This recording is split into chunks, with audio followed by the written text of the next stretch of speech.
गणेशाय नमः। ओम नमः शिवाय। 80वां अध्याय।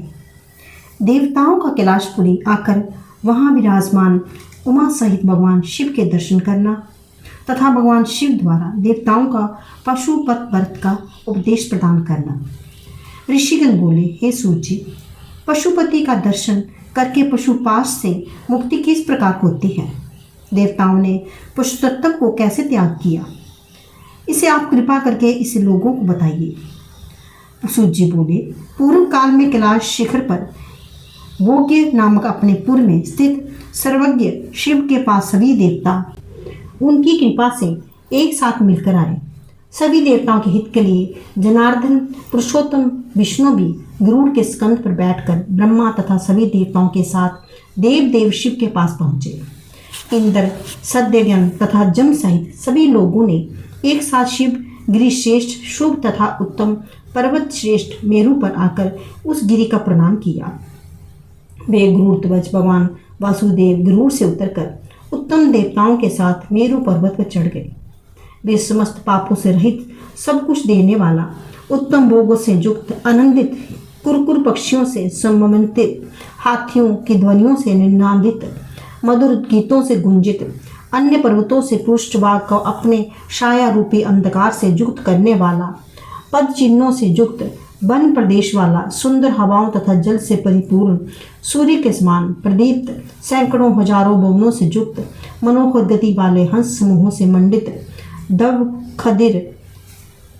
पलाश, चंदन आदि वृक्षों से परिपूर्ण, उत्तम पक्षियों के समूहों से युक्त, कोकिल आदि सभी बोरों से शोभायमान, कहीं कहीं वहां से दिव्य वृक्ष से भरा हुआ, कुरवक,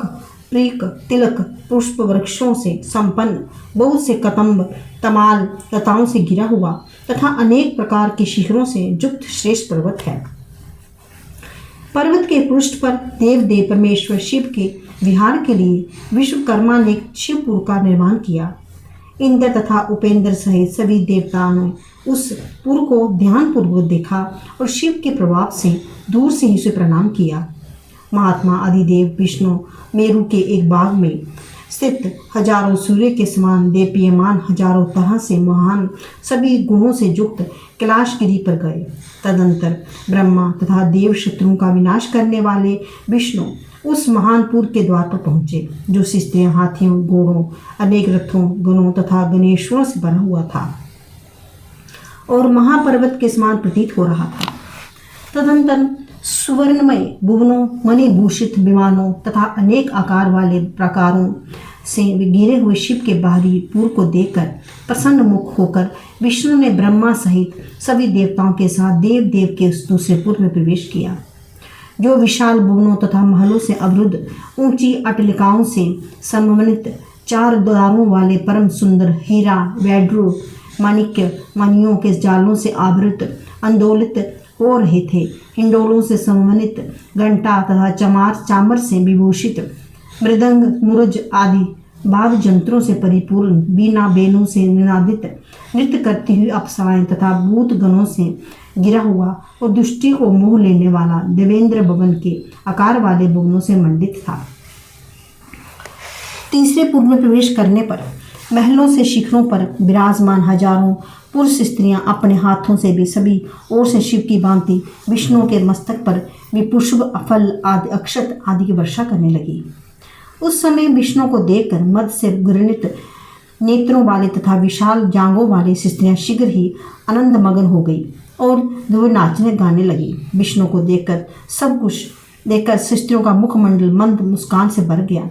कुछ के वस्त्र शिथिल हो गए थे, कुछ की करदनी ढीली हो पड़ गई। ये सब गीत गाने लगी। हे महाबागो, तदंतर चौथे, 5वें, 6ठे, 7वें, 8वें, 9वें तथा 10वें उत्तम पुरों को कर्म से पार करके शुभ कैलाश शिखर पर देव गोपति परमेश्वर भगवान शिव के परम सुंदर पूर्ण गोलाकार सूर्यमंडल के समान भुवनों से विभूषित, स्फटिक के शुभ्र मंडपों से शोभायमान, सभी दिशाओं में सुवर्णमय तथा विविध रत्नमय फाटकों से विभूषित, विविध आभूषणों से अलंकृत, अनेक सर्वता भद्रों से युक्त, अनेक आकार वाले रत्नाजटित 28 प्रकार के चारदीवारियों से घिरे हुए, उप दिशाओं में अनेक प्रकार के दुष्ट उपद्वारों तथा महाद्वारों से युक्त ग्रह कार्तिकेय के गुप्त भुवनों तथा गुप्त कक्षों से सुशोभित, दुष्टों को मोह लेने वाले मोती के बने हुए अंदर सुंदर ग्राम्य भवनों से युक्त, पद्मराज से बने हुए दिव्य गणेश्वर मंदिरों से विभूषित,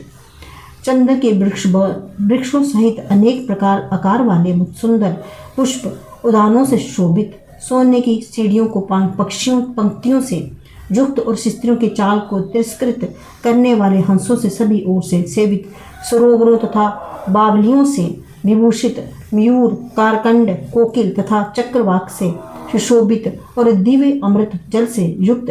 बापियों से विभूषित, वार्तालाप में कुशल तथा भी आभूषणों से अलंकृत, वक्षस्थल से बार से जुटी हुई, मध्य से घृणित नेत्रों वाले गाने बजाने, तालीन तथा नृत्य करती हुई,